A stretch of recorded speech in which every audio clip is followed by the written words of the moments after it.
Perkenalkan, nama saya Revina Rahmadillah, NIM 2024 10 10 11 07 dari kelas Datmin B. Nah, di sini saya akan menjelaskan tentang tugas pada modul 6P. Oke. Nah, di sini kita disuruh untuk mengerjakan soal-soal yang di bold, yaitu di soal pertama yaitu pada kode 1, buatlah array 2 dimensi berikut menggunakan NumPy. Nah, array 2 dimensinya ada di sini, ada 445, 764, 974, 637. Nah, ini akan kita kerjakan di Google Colab. Jadi yang pertama adalah kita membuat variabel array 2 dimensi ini, lalu kita masukkan deklarasikan di sini yaitu numpy.array, karena sebelumnya kita udah mengimport numpy-nya di sini, jadi nanti bisa muncul. Oke. Nah, setelah itu kita masukkan data yang ada pada modul numpy di sini.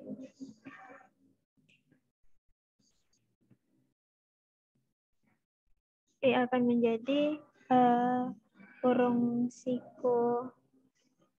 buka siku, yaitu dengan ada kurung siku lagi 445, ya ini adalah baris, jadi masing-masing baris dari array ini akan dibuat kurung siku sendiri, lalu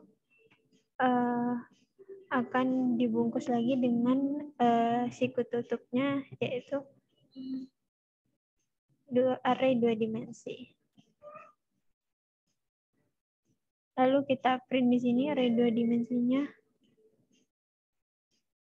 Nah, akan menjadi seperti ini. Oke, yang selanjutnya yaitu kode 1 pada soal G di modul 1. Di sini kita diperintahkan untuk membuat array 3 dimensi, yang tadi 2 dimensi. Berarti kalau misal array 3 dimensi, tutup kurung siku buka sama tutupnya juga ada 3. Nah, menggunakan data-data yang ada di bawah ini. Coba kita buat di Google Colab. Jadi kita sama buat variabel seperti sebelumnya, lalu kita deklarasikan lagi numpy-nya .array-nya dengan tipe array, lalu di sini kita pada masing-masing baris ini, pada masing-masing baris 785, 477. Nah, ini kita akan tutup dengan kurung siku dan kurung buka. Nah, lalu masing-masing array ini, antara array yang saya blok, lalu array ini dengan array ini juga akan ditutup oleh siku buka dan siku tutup, akan dibungkus, mohon maaf. Lalu secara keseluruhan array juga akan dibungkus oleh siku tutup dan siku buka. Jadi setiap barisnya lalu melebar lalu membesar, semakin membesar itu akan ada kurung siku tutup dan kurung siku bukanya. Nah, di sini jika kita run, hasilnya akan seperti ini.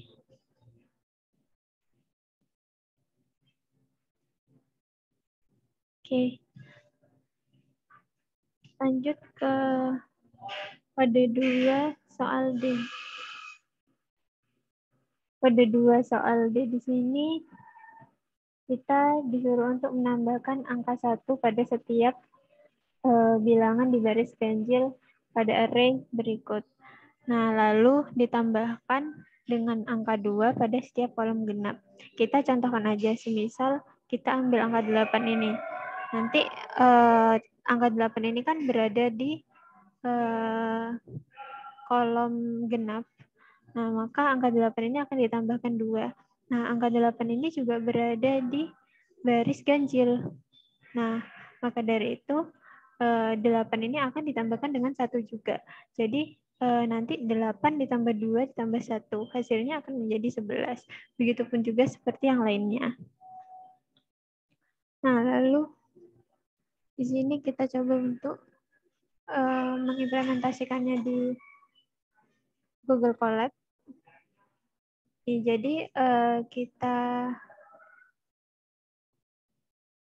kita buat dulu variabel array-nya di sini. Variabel R, lalu kita deklarasikan sama dengan sebelum-sebelumnya. Kita masukkan dulu data-datanya, yaitu ada 1882, ini adalah satu baris array, lalu 8212 ini satu baris array juga, lalu 10147 ini juga satu baris array, 1478 dan juga 8234. Lalu kita jadikan satu lagi di satu data array. Jadi ini ada array 2 dimensi. Nah, seperti ini. Kurungnya ada 2, semasing-masing tutupnya. Lalu kita print dulu. Hasilnya seperti ini. Ini sebelum ditambahkan dengan 1 dan 2. Nah, jadi gimana caranya? Yang pertama itu adalah kita membutuhkan variabel row untuk mendeteksi indeks dari baris yang akan di looping. Nah, karena cara membaca kita nanti semisal gimana caranya kita buat tahu angka 8 itu ada di indeks berapa. Nah, kita kerjakan di sini. Jadi kita buat dulu row dengan nilai kosong. Lalu kita gunakan looping. Kita gunakan for i in array-nya. Nah, jadi data yang ada di dalam variabel array ini tadi, ini, nah, itu nanti akan melooping data i, seperti itu.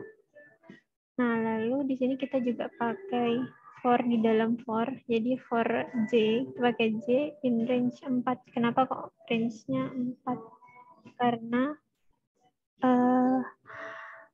di sini kita punya satu baris di sini adalah indeks 0.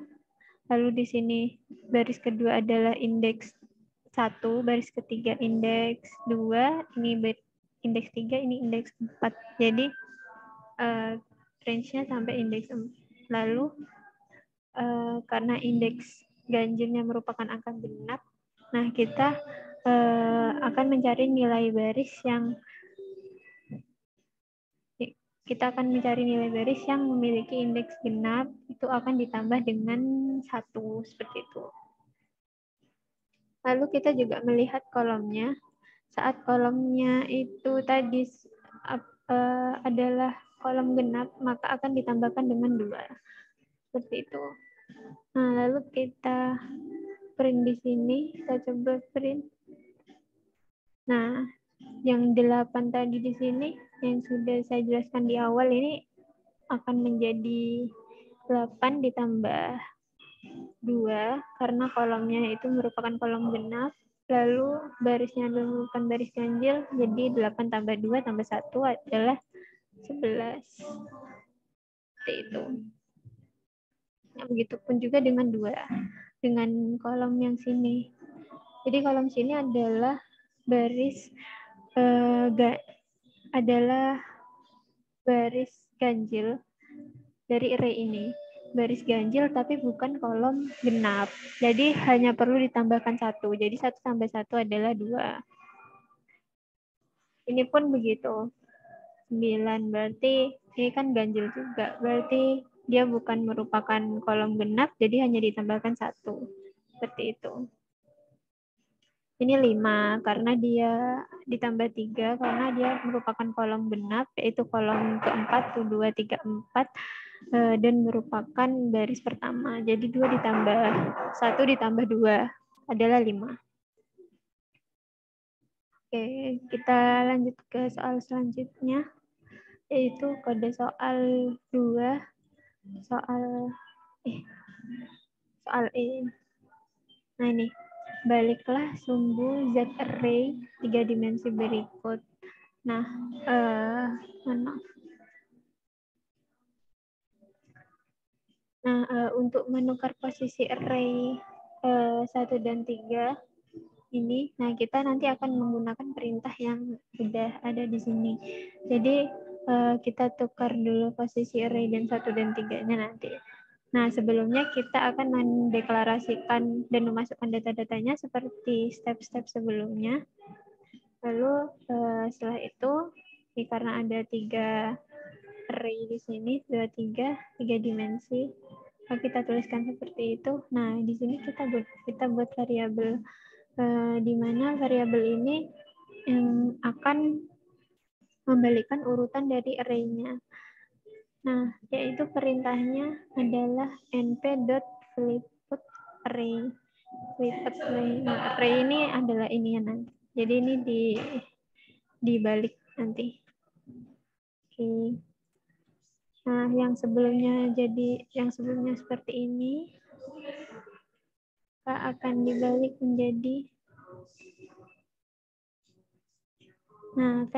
menjadi seperti ini. Jadi 5, 4, 10 yang sebelumnya ada di sini, ini akan jadi di array ketiga luas sendiri. Seperti itu. Lalu kita lanjut ke kode 2 soal F. Jadi di kode 2 soal F ini ubahlah array pada soal E. Jadi masih sama ya, kita array-nya pakai yang ini. Menjadi array 2 dimensi berukuran 6 kali 6. Nah, kalau maksudnya array 2 dimensi berukuran 6 kali 6, berarti kan kita punya 6 kolom dan juga punya 6 baris. Nah, outputnya nanti seperti itu. Nah, gimana caranya? Ini di sini kita udah dikasih perintah untuk menggunakan perintah reshape. Nah, kita deklarasikan dulu.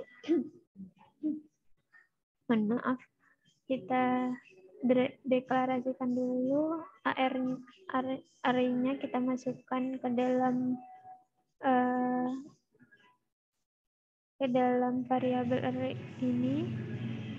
Lalu kita sebenarnya nggak perlu print, tapi untuk lihat. Nah, lalu kita gunakan rshape seperti yang diperintahkan tadi, perintah reshape. Rshape r.shape ini untuk mengubah bentuknya menjadi 6 kali 6. Nah, r.shape sama dengan 6 kali 6. 6 kali 6 ini adalah bentuk tuple. Jadi nanti array yang di atas ini maksudnya akan dibuat menjadi 6 baris dan juga 6 kolom seperti itu. Nah, setelah itu coba kita run. Nah, ini kan udah jadi 1, 2, 3, 4, 5, 6. 1, 2, 3, 4, 5, 6. Nah, yang sebelumnya kita punya array 3 dimensi. Yang sebelumnya kita punya array 3 dimensi dengan satu gabungan array-nya itu adalah ada 4 baris. Nah, sekarang kita punya array 3 dimensi, array dengan array 2 dimensi dengan 6 kali 6.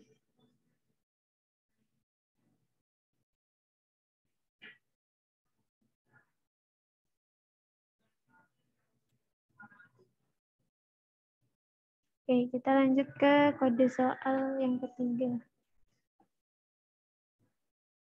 Kode soal ketiga ini hanya satu soal, yaitu pada yang di bold, yaitu pada perintah E, yaitu ubahlah matriks kiri menjadi matriks sebelah kanan. Nah, jika kita lihat di sini, agak nggak bisa mungkin kelihatan. Jadi ini ada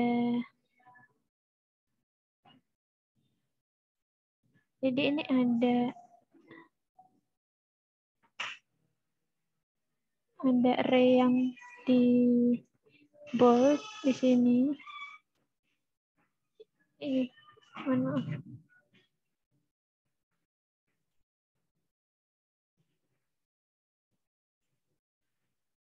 Nah, ini jadi ada array yang di bold di sini. Ini.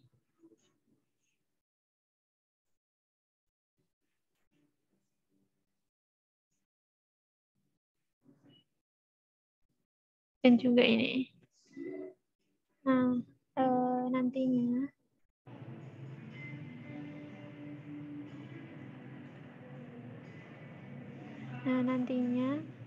matriks sebelah kiri ini akan dipindah. Jadi matriks 1 ini akan dipindah ke ini, kedua, ke tempat 93, 52, 94. Begitupun juga sebaliknya.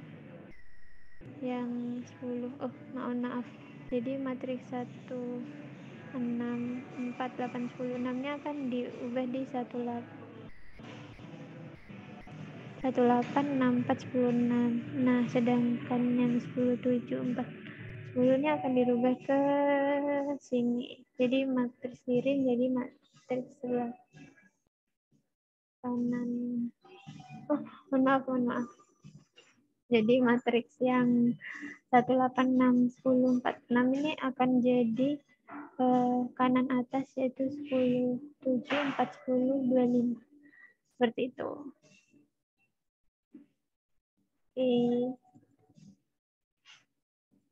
Oke, kita langsung ke Google Colab-nya di sini. Jadi kita akan pindah, seperti yang tadi sudah kita bilang, kita akan pindah matriks kirinya ke kanan. Di bagian yang di-share, jadi pojok kanan bawah dipindah ke pojok kanan atas.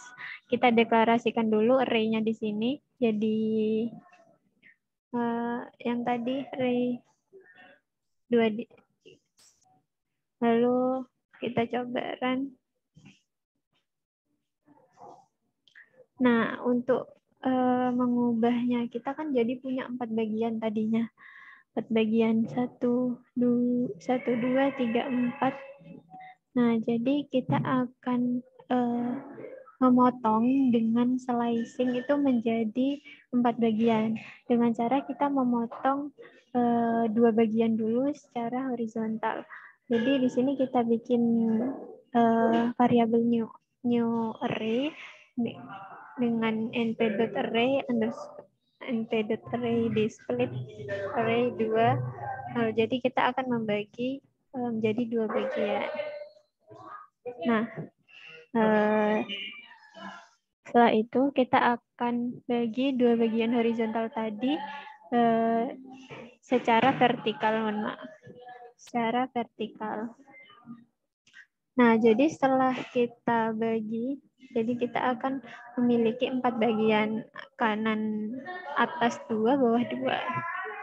Nah, setelah itu kita akan jadi punya 4 kali 4 nih.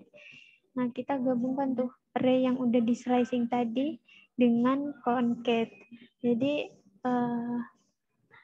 yang kanan bawah sama kiri atas dengan aksis sumbunya vertikal. Nah, lalu setelah yang